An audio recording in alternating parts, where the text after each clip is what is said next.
Learners, Kumar classes में आप लोगों का एक बार फिर से स्वागत है। और जैसा कि आप सभी जानते ही हैं, हम लोग क्लास 10th हिस्ट्री से chapter number 3 making of a global world पढ़ रहे हैं।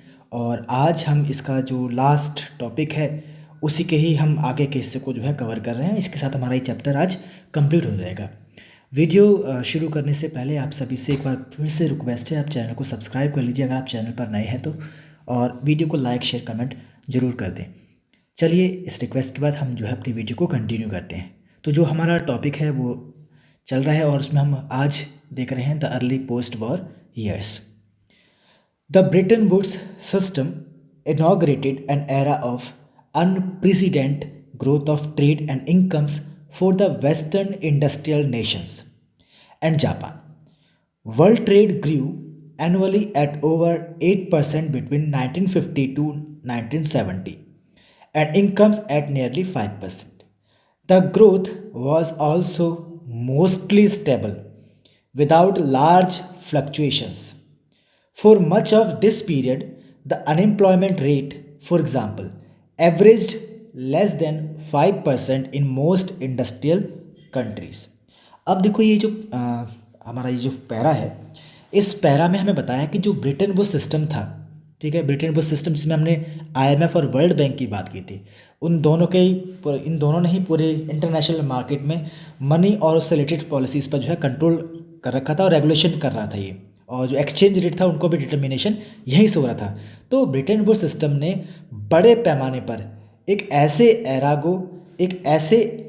को ठीक है इनॉग्रेट किया था, या इसके एक ऐसे एरा की शुरुआत की थी, एक ऐसे अभूतपूर्व एरा की शुरुआत की, समय की शुरुआत की, जिसमें बड़े पैमाने पर व्यापार की ग्रोथ, व्यापार में वृद्धि और इनकम्स में जो आय थी इसमें भी वृद्धि देखने को मिली, जो भी पश्चिमी औद्योगिक देश थे और जापान।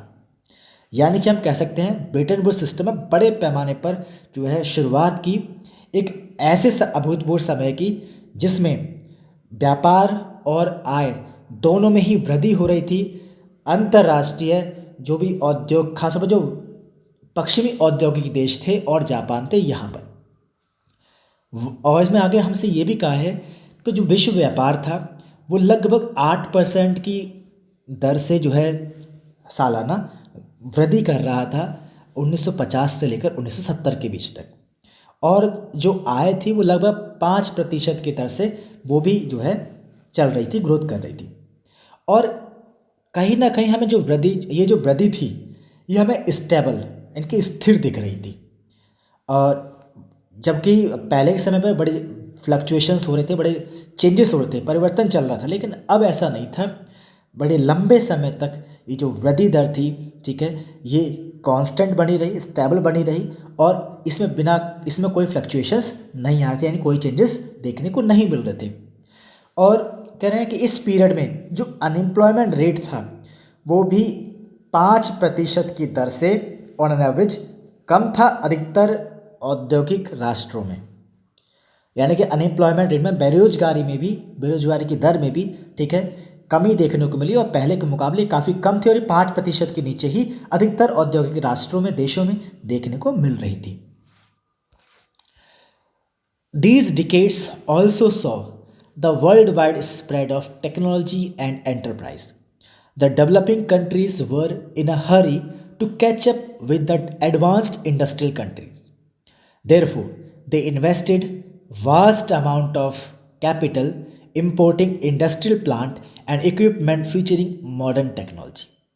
कहना है कि ये जो समय था, ये जो डिकेड्स थे, ये जो दशक था, इस दशक में लोगों ने देखा कि दुनिया भर में जो टेक्नोलॉजी है, जो प्रौद्योगिकी है, इसका बहुत तेज़ी से प्रसार हो रहा है, ठीक है, और जो औद्योगिकरण है ये भी बड़े पैमाने पर देखने को मिल रहा है। एंटरप्राइजेस का एस्टेब्लिशमेंट बहुत तेज़ी से हो रहा है। और इस समय पर जो डेवलपिंग कंट्रीज़ थी, जो विकासशील देश थे, ठीक है, वो बहुत हरी में थे, बहुत जल्दीबाजी में थे, ठीक है, एडवांस्ड इंडस्ट्रियल कंट्रीज़ तक उनको पकड़ने में। यानी कह सकते हैं जितने भी विकासशील देश थे, ये विकसित औद्योगिक कंट्रीज़ थी, औद्योगिक राष्ट्र थे, उनको पकड़ने के लिए ना बहुत ज़्यादा जल्दीबाजी में थे। और इसी वजह से बड़े पैमाने पर जो है कैपिटल का इन्वेस्टमेंट कर रहे थे, पूंजी को लगा रहे थे और बड़े पैमाने पर औद्योगिक प्लांट्स का ये जो है औद्योगिक प्लांट्स को जो है अपने यहाँ पर इंपोर्ट कर रहे थे। और इसके साथ साथ ये बड़े पैमाने पर इक्विपमेंट्स, जितने भी यंत्र हैं, औजार हैं, ठीक है, जो कि मॉडर्न टेक्नोलॉजी को इंडिकेट करते हैं, उसकी खास बात है, ठीक है, उसको भी कहीं ना कहीं बड़े पैमाने पर उसको भी परचेज करने के लिए ये बड़े पैमाने पर इन्वेस्ट कर रहे थे। यानी कि हम कह सकते हैं ये जो समय था, ये एक ऐसा समय था जिसमें टेक्नोलॉजी बहुत ही तेज़ी से फैली और बड़े पैमाने पर जो है प्लांट्स, इंडस्ट्रियल प्लांट्स और एंटरप्राइजेस का इस्टेब्लिशमेंट यहाँ पर देखने को मिला। जितने भी विकासशील देश थे वो बहुत तेज़ी से जो भी डेवलप्ड औद्योगिक राष्ट्र थे उन तक पहुँचने की जो है सोच रहे थे। इसलिए बड़े पैमाने पर ये लोग इन्वेस्टमेंट कर रहे थे कैपिटल्स का और इंडस्ट्रियल प्लांट्स को इंपोर्ट कर रहे थे, इक्विपमेंट्स को इंपोर्ट कर रहे थे, जो कि मॉडर्न टेक्नोलॉजी की ही एक खास बात थी। तो ये सब कुछ तो हमें यहाँ पर देखने को मिला।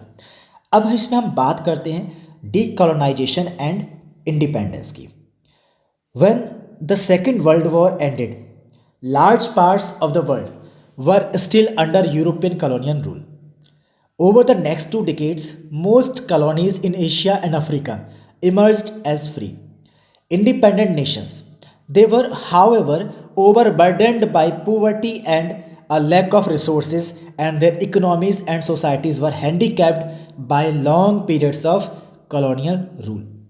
The IMF and the World Bank were designed to meet the financial needs of the industrial countries. They were not equipped to cope with the challenge of poverty and lack of development in the former colonies. But as Europe and Japan rapidly rebuilt their economies, they grew less dependent on the IMF and the World Bank. Thus, from the late 1950s, the Bretton Woods institutions began to shift their attention more towards developing countries. अब देखो in para में हमें बता क्या रहे हैं, ये कह रहे हैं कि जब सेकेंड वर्ल्ड वॉर जब द्वितीय विश्व युद्ध जो है अधिकतर पार्ट्स में जो है कि ये ख़त्म हो चुका था, ठीक है, कह सकते हैं जब इसकी समाप्ति हुई तो बड़े पैमाने पर दुनिया के कुछ ऐसे हिस्से थे जो अभी भी यूरोपियन कॉलोनियल रूल के अंडर में थे। यानी कि दुनिया के अभी भी बहुत सारे ऐसे हिस्से थे जहाँ पर इन यूरोपियन कंट्रीज़ का, यूरोपियन देशों का कॉलोनियल उपनिवेशवाद, वहाँ पर औपनिवेशिक रूल था। और आगे के लगभग 2 दशक में, यानी कि लगभग 20 सालों में अधिकतर एशिया और अफ्रीका के जो देश थे, ठीक है, वो इंडिपेंडेंट हो गई, फ्री हो गई, वो एकदम फ्री होकर जो है सबके सामने उभरने लगे थे एक इंडिपेंडेंट राष्ट्र के रूप में, स्वतंत्र राष्ट्र के रूप में। और दे वर हाउएवर ओवरवेल्म्ड बाय पॉवर्टी, लेकिन फ्री तो वो देश हुए, लेकिन इन देशों में बड़े पैमाने पर हमें गरीबी देखने को मिल रही थी और यहाँ पर रिसोर्सेज, संसाधनों की भी कमी देखने को मिल रही थी। इनकी जो इकोनॉमीज, जो इनकी आर्थिक व्यवस्था थी और जो इनका समाज था, वो एक तरह से हैंडीकैप्ड यानी कि अपंग हो रखा था, ठीक है, और एक लंबे समय तक जो है कॉलोनियल रूल में ये अपंग के रूप में रहते आए थे। और इस समय में जो IMF, इसको हमने इंटरनेशनल मॉनेटरी फंड कहा, और एक वर्ल्ड बैंक, इन दोनों को जो है जब डिज़ाइन किया गया था तो इनका जो मेन फोकस था वो था इंडस्ट्रियल, जितने भी औद्योगिक राष्ट्र हैं, इनकी फाइनेंशियल, इनके वित्तीय जो भी आवश्यकताएं थी उनकी पूर्ति करने के पर्पज़ से इन दोनों को बनाया गया था, ठीक है।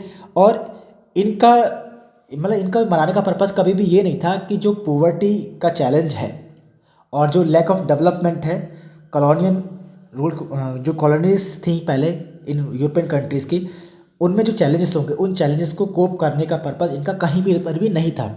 इसीलिए IMF और वर्ल्ड बैंक ये दोनों ही पॉवर्टी के चैलेंज और डेवलपमेंट की कमी जो देखने को मिल रही थी इन फॉर्मर कॉलोनीज में, जो इंडिपेंडेंट कंट्रीज़ हुए थे अब, ठीक है, उसको ये इक्विप्ड या इसको क्या कहते हैं कैप्ड कॉप नहीं कर पाए, यानी उसको ये उसका सामना नहीं कर पाए। But as Europe and Japan, लेकिन यूरोप और जो जापान है उन्होंने बहुत तेज़ी से अपनी अर्थव्यवस्था को दोबारा से निर्मित कर लिया और इसके साथ साथ ये बहुत ही कम डिपेंडेंट रहे, बहुत ही कम निर्भर रहे IMF और वर्ल्ड बैंक के ऊपर अपनी वित्तीय आवश्यकताओं के लिए।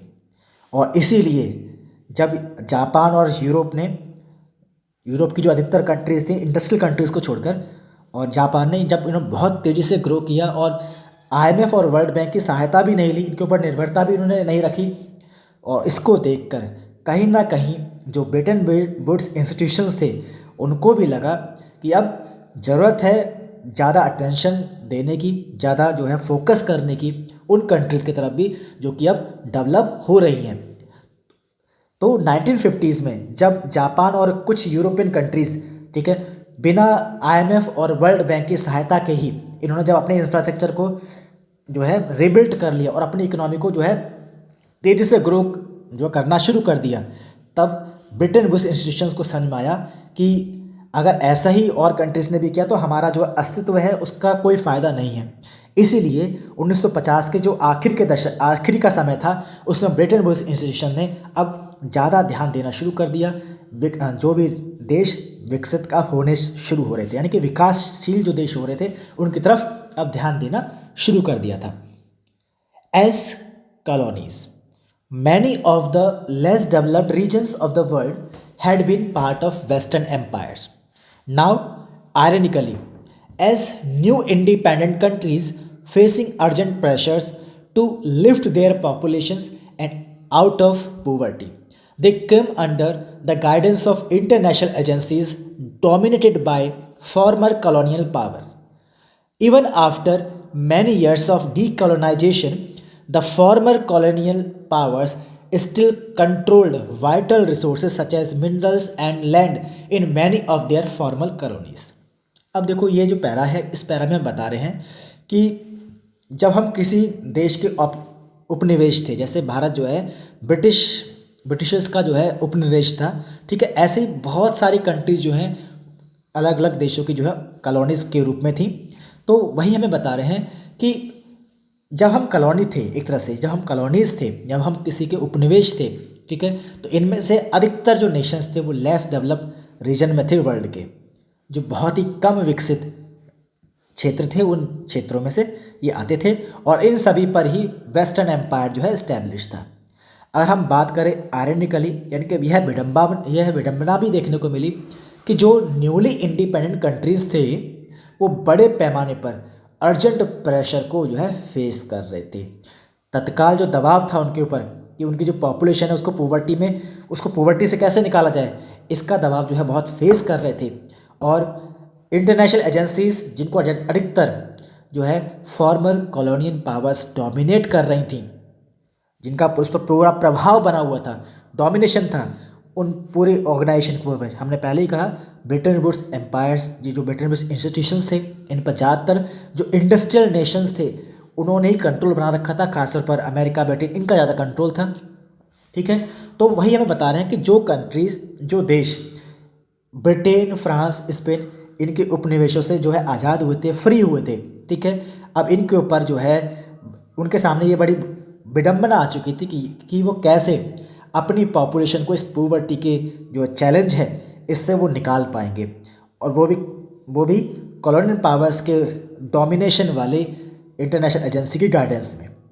अब कई सालों बाद जब डिकोलोनाइजेशन का कई साल बीत चुके हैं, जब उपनिवेशवाद का बहुत लंबा समय बीत चुका है समाप्ति हुए, डिकोलोनाइजेशन का मतलब है जब कोई पावरफुल कंट्री जिस पर उनका और किसी देश पर जब उनका आधिपत्य होता है, इस पर उनका कब्जा होता है, उसको जब छोड़ना शुरू कर देते हैं, फ्री करना शुरू कर देते हैं, तो उसको डिकोलोनाइजेशन कहते हैं। तो जब डिकोलोनाइजेशन हुआ, यानी कि जब उपनिवेशवाद की समाप्ति हुई, उसके कई सालों बाद जो फॉर्मर कॉलोनियल पावर्स थी, जैसे ब्रिटेन, फ्रांस, स्पेन, जो फॉर्मर कॉलोनियल पावर्स थी, ठीक है, ये अभी भी इन कॉलोनीज़ वाले जिन कंट्रीज़ को उन्होंने अपनी कॉलोनीज़ बना रखा था, उन कंट्रीज़ के जो इम्पॉर्टेंट संसाधन थे, जो महत्वपूर्ण संसाधन थे, जैसे कि मिनरल्स, इनको हम खनिज कहते हैं, लैंड, ज़मीन, ठीक है, इन सभी के ऊपर इनका अभी भी बहुत बड़ी मात्रा में कंट्रोल, नियंत्रण बना हुआ था। Large corporations of other powerful countries, for example the US, also often manage to secure rights to exploit developing countries' natural resources very cheaply। कहना जो बड़े बड़े कॉरपोरेशंस थे, यानी कि बड़े बड़े बिजनेस ऑर्गेनाइजेशन जो थे, ठीक है, अदर पावरफुल कंट्रीज़ के दूसरी जो शक्तिशाली देश थे इनके, एग्जाम्पल के लिए हम बात करें US, United states of America की हम बात करें, इन्होंने बड़े पैमाने पर मैनेज किया to secure rights to exploit developing countries natural resources very cheaply.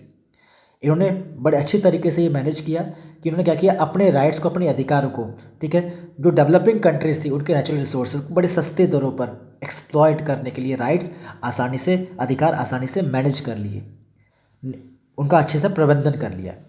At the same time most developing countries did not benefited from the fast growth the western economies experienced in the 1950s and 1960s. Therefore, they organized themselves as a group, the group of 77, जिसको हम G77 के नाम से जानते हैं, to demand a new international economic order, NIEO. By the NIEO, they meant a system that would give them real control over their natural resources, more development assistance, fairer prices for raw materials, and better access for their manufactured goods in developed countries market. कह रहे हैं अगर हम उसी समय की अगर बात करें, जो अधिकतर विकासशील देश थे, ठीक है, उनको ठीक वैसा बेनिफिट नहीं मिला ग्रोथ का, ठीक वैसे फ़ायदे नहीं मिले वृद्धि के, जैसे कि पश्चिमी अर्थव्यवस्थाओं को अनुभव हुए थे 1950s और 1960s में। और इसी वजह से जितने भी विकासशील देश थे उनमें से अधिकतर ने एक ग्रुप फॉर्म किया, एक समूह बनाया जिसको ग्रुप ऑफ 77, समूह 77 या G77 के नाम से जाना गया। इनकी डिमांड थी कि एक नया अंतर्राष्ट्रीय अर्थव्यवस्था से संबंधित एक ऑर्डर जो है लिया जाए।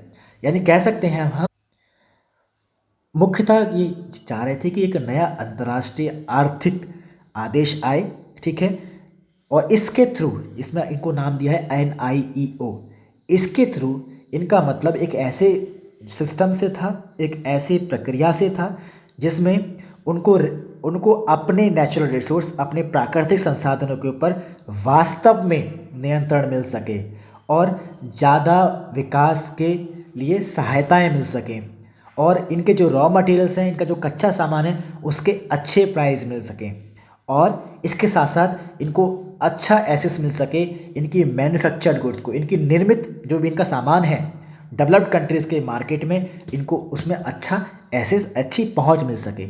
ये सब इस ग्रुप 77 की जो है डिमांड थी, मुख्य डिमांड थी। आगे हम देखें तो इसमें जो है हमारे पास इसी का जो है लास्ट है हमारे पास, ये है end of Bretton Woods and the beginning of globalisation. Despite years of stable and rapid growth, not all was well in this post-war world. From the 1960s, the rising cost of its overseas involvements weakened the US finances and competitive strength. The US dollar now no longer commanded confidence as the world's principal currency. It could not maintain its value in relation to gold. This eventually led to the collapse of the system of fixed exchange rates and the introduction of a system of floating exchange rates. अब देखो ये जो para है हमें बता रहे हैं कि कई साल बीत जाने के बाद स्टेबल और रैपिड ग्रोथ के, यानी कि बहुत तेज़ी से जो ग्रोथ हो रही थी ये, और जो स्थिर ग्रोथ हो रही थी, इसके कई साल बीत जाने के बाद भी, ठीक है, सब कुछ पोस्ट वॉर वर्ल्ड जैसा हमें नहीं कह रहे हैं, यहाँ पर कह रहे हैं कि not all was well in this post war world. War के बाद के इस समय में सब कुछ फिर भी अच्छा नहीं था, जबकि ग्रोथ अच्छी हो रही थी और स्टेबल ग्रोथ हो रही थी। फिर भी कह रहे हैं कि 1960 के दशक से अगर हम बात करें, लगातार लागतें बढ़ रही थी और ओवरसीज़ इन्वॉल्वमेंट की, क्योंकि बड़े पैमाने पर अंतर्राष्ट्रीय जो है इसमें इन्वॉल्वमेंट देखने को मिल रहा था, ठीक है, इसने कमज़ोर कर दिया यूएसएस फाइनेंसिस को। यूनाइटेड स्टेट्स के जो फाइनेंसिस थे, ठीक है, उनकी जो वित्तीय व्यवस्था थी और जो कम्पिटिटिव स्ट्रेंथ थी उसको ना बहुत कमज़ोर कर दिया था। और यूएस डॉलर जो था अब उतना कमांडेड कॉन्फिडेंस जो है अपने अंदर नहीं ला पा रहा था, और इसी वजह से ये वर्ल्ड की प्रिंसिपल करेंसी का जो तमगा था इसके हाथ में उसको ये खो चुका था। और ना ही यूएस जो है, यूएस का जो डॉलर है ये मेंटेन नहीं कर पा रहा था अपनी वैल्यू को गोल्ड के संबंध में। और इसी वजह से हम कह सकते हैं कि जो फिक्स्ड एक्सचेंज रेट सिस्टम था वो पूरी तरह से कोलैप्स कर गया। ठीक है, और उसके कोलैप्स होने की वजह से, ठीक है, एक नए सिस्टम का इंट्रोडक्शन हुआ जिसका नाम था floating exchange rate system. Exchange rate का मतलब है एक कंट्री की करेंसी का दूसरी कंट्री करेंसी में कन्वर्जन होना। जिस रेट से होता है वो हमारा एक्सचेंज रेट होता है, और इसको फ्लोटिंग कर दिया, यानी कि सब कुछ मार्केट के हाथों में छोड़ दिया। जबकि पहले ऐसा नहीं था।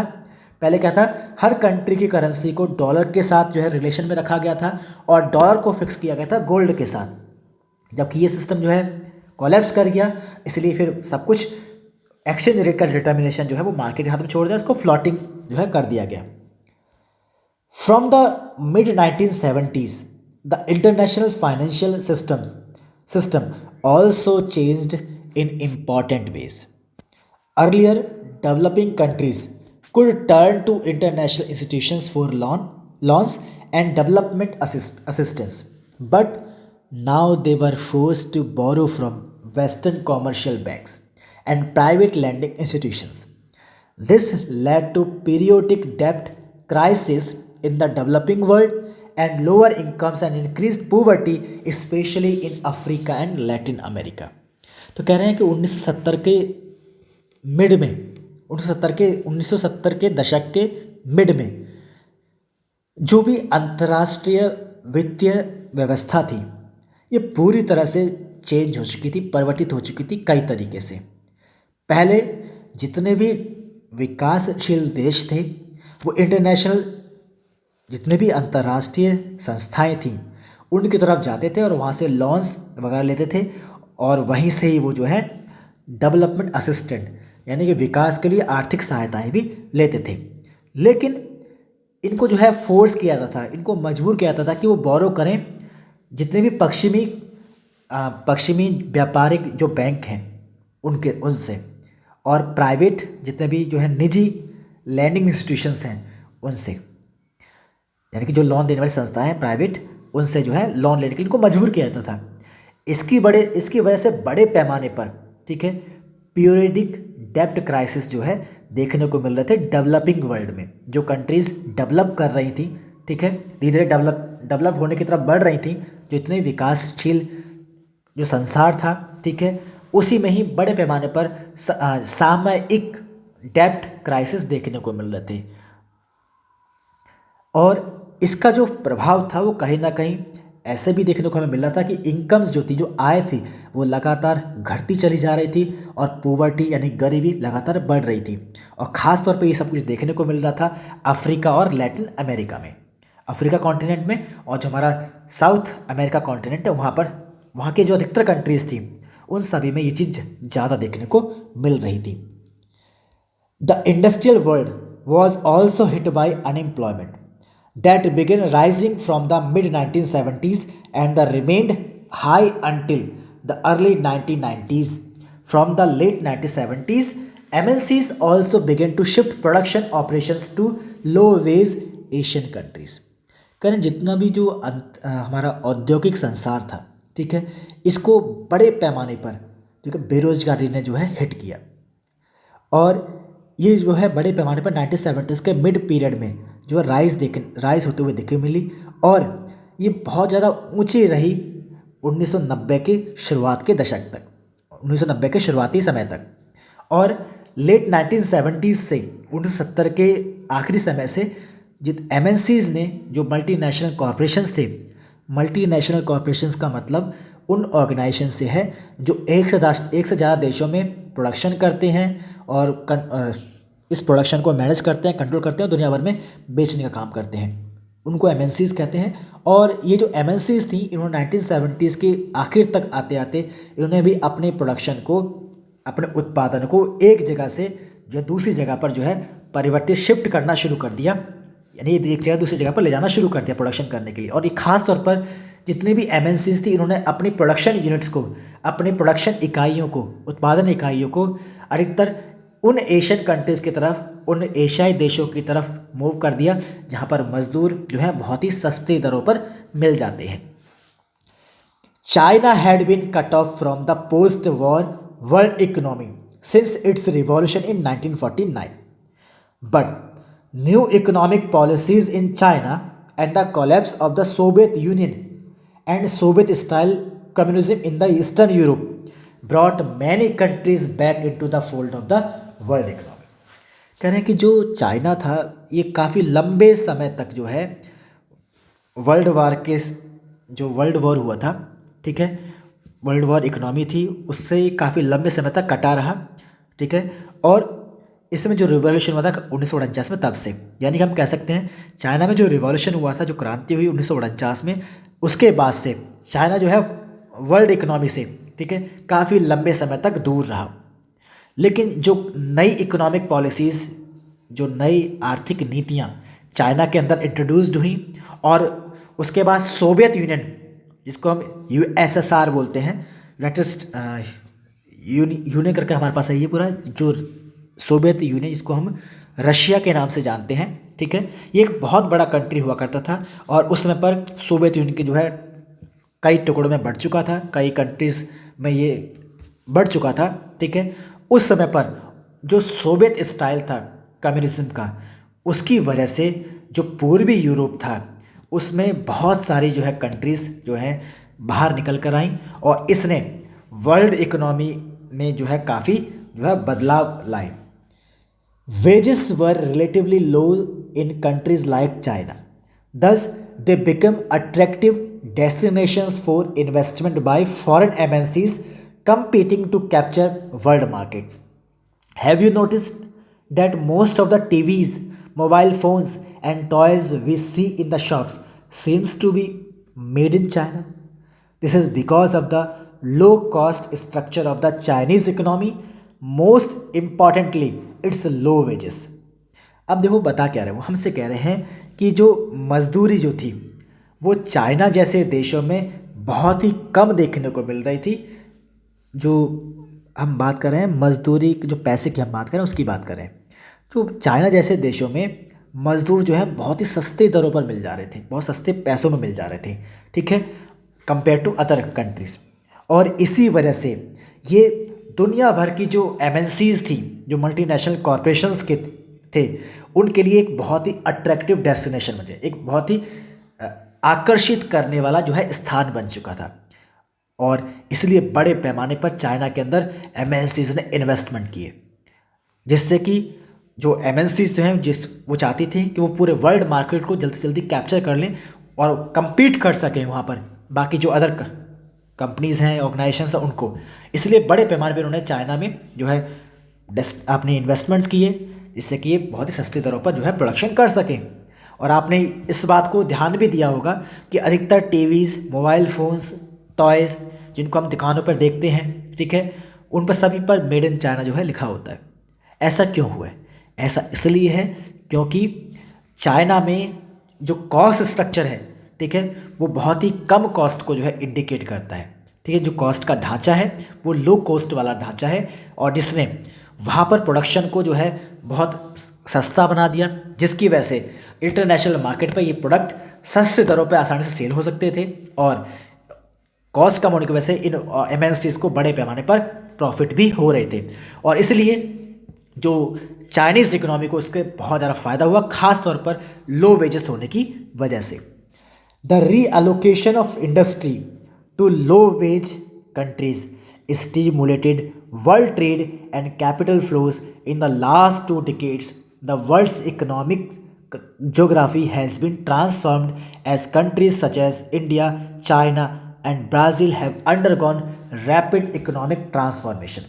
कह रहे हैं जो रिसोर्सेज का रीअलोकेशन हुआ, तो उन्होंने वही बता रहे हैं हमें इसमें कि जब हमने अपनी इंडस्ट्रीज़, जब एमएनसीज़ ने बड़े पैमाने पर अपनी इंडस्ट्रीज़ को ऐसी जगहों पर रीअलोकेट किया जहाँ पर लो वेजेस हों, ठीक है, यानी कि लो वेजेस वाली कंट्री की तरफ जब उन्होंने रीअलोकेट करना शुरू किया तो इससे वर्ल्ड ट्रेड, जो दुनिया का व्यापार था और जो पूंजी का जो फ्लो था, ठीक है, उसको कहीं ना कहीं काफ़ी स्टिमुलेशन देखने को मिला, काफ़ी उसको उत्तेजित कर दिया, जिसकी वजह से पिछले जो 2 डिकेड रहे, जो पिछले 20 साल रहे, उसने पूरे वर्ल्ड के इकोनॉमिक ज्योग्राफी को काफ़ी ट्रांसफॉर्म कर दिया है। संसार के आर्थिकी क्षेत्र जो हैं, ठीक है, आर्थिक भौगोलिक क्षेत्र जो है उसको पूरी तरह से परिवर्तित कर दिया भारत, चाइना और ब्राज़ील जैसे देशों के रूप में। और इन देशों में बड़े पैमाने पर इकोनॉमिक ट्रांसफॉर्मेशन बहुत तेज़ी से देखते हुए हमें मिला है। तो इसी में तो बस हमारे पास ये चैप्टर हमारा यहीं पर ओवर हो रहा है, ठीक है। और इसके साथ हम जो इस चैप्टर को फिनिश कर रहे हैं। अगर आप चैनल पर नए हैं तो चैनल को सब्सक्राइब कर लें, वीडियोज़ को लाइक शेयर कमेंट जरूर करें, और प्लीज़ आप जो है अपना कमेंट जरूर करें, जिससे कि हमें पता चले कि अगर कोई कमी है तो उस कमी को हम सुधार सकें, ठीक है। अब हम मिलेंगे अपने नेक्स्ट चैप्टर के साथ, जो कि चैप्टर नंबर 4 है, हिस्ट्री से ही हम उसको कंटिन्यू करेंगे, ठीक है। Thank you.